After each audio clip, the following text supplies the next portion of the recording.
ഭഗവാനെ, ഭഗവതി, ഈശ്വരീശോ, പടച്ചോനെ, പരീക്ഷ എല്ലാവർക്കും ഭയങ്കര ടഫായിരിക്കണേ. എനിക്കൊഴികെ എല്ലാ വിഷയത്തിലും പോലെ ഈ വിഷയത്തിലും ക്ലാസ് ടോപ്പർ ഞാനായിരിക്കണേ. ഞാൻ മാത്രമായിരിക്കണേ. എഴുതിയതെല്ലാം ശരിയാവണേ. ശരിയായിട്ടുള്ളതെല്ലാം എഴുതാനും സാധിക്കണേ.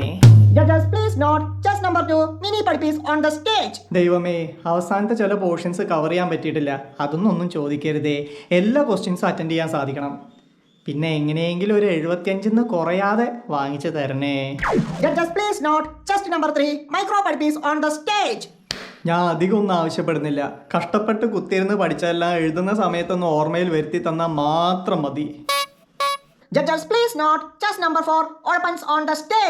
ദൈവമേ, എക്സാമിന് കയറുന്നതിന് മുമ്പ് ആരെങ്കിലും എനിക്കൊരു പെണ്ണ് കടം തരണേ. വേറെ എവിടെ സീറ്റ് കിട്ടിയാലും, ഇനിയിപ്പോ സീറ്റ് കിട്ടിയില്ലെങ്കിലും വേണ്ടില്ല, ഫ്രണ്ട് ബെഞ്ചിൽ മാത്രം സീറ്റ് തരല്ലേ. കഷ്ടപ്പെട്ട് ഉറക്കൊളിച്ച് എഴുതി ഉണ്ടാക്കിയ ബിറ്റിൽ നിന്ന് എന്തെങ്കിലും ചോദിച്ചില്ലെങ്കിലും വേണ്ടില്ല, ആ ബിറ്റ് പുറത്തെടുത്ത് എഴുതാനുള്ള അവസരം ഉണ്ടാക്കി തരണേ. പിന്നെ ഏതെങ്കിലും ഒരു മണ്ട മാഷിനെ തന്നെ ക്ലാസ്സിൽ കൊണ്ടുവരണേ ദൈവമേ. ഇനി ഇതിലൊന്നും പെടാത്തൊരു ടീംസ് ഉണ്ട്. അവരെ തന്നെ വിശേഷിപ്പിക്കുന്നത് ലെജൻഡ്സ് എന്നാ. ഏ ഭഗവാൻ, ഇന്ന് എക്സാം ആണെന്ന് പറയപ്പെടുന്നു. ഏതാ എക്സാം എന്ന് അറിയാത്തതുകൊണ്ട് ഒന്നും പഠിച്ചിട്ടില്ല. അതുകൊണ്ട് പഠിച്ചതെല്ലാം ഓർമ്മയിൽ വരുത്തണമെന്ന് പ്രാർത്ഥിച്ച് ബുദ്ധിമുട്ടിക്കുന്നുമില്ല. ബുക്കുകളൊന്നും ഇല്ലാത്തതുകൊണ്ട് ബിറ്റ് ഉണ്ടാക്കിയിട്ടില്ല. അതുകൊണ്ട് ബിറ്റ് അടിക്കാനുള്ള ഒരു അവസരം ഉണ്ടാക്കി തരണമെന്ന് പറയുന്നുമില്ല. പിന്നെ ഞാൻ പ്രാർത്ഥിക്കുന്ന ഒരേ ഒരു കാര്യമാണ്, അതെങ്ങനെയെങ്കിലും നടത്തി തരണം.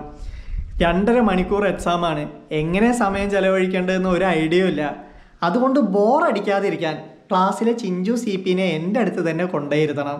ഇനിയിപ്പോൾ ചിഞ്ചു CP ഇല്ലെങ്കിലും വേണ്ടില്ല, മഞ്ജു കേട്ടി ആയാലും മതി. പ്ലീസ്, എങ്ങനെയെങ്കിലും.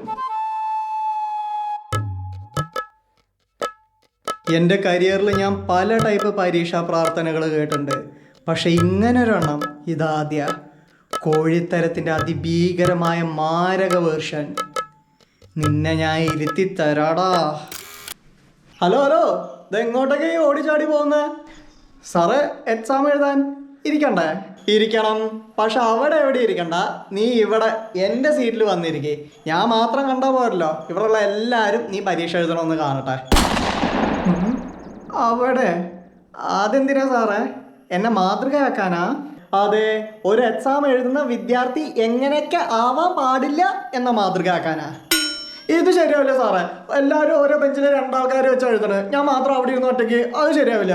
നീ ഒറ്റയ്ക്ക് ഇരിക്കണ്ട, നിന്റെ അടുത്ത് തന്നെ മുഖത്തോട് മുഖം നോക്കി ഞാൻ ഇരുന്നോണ്ട്.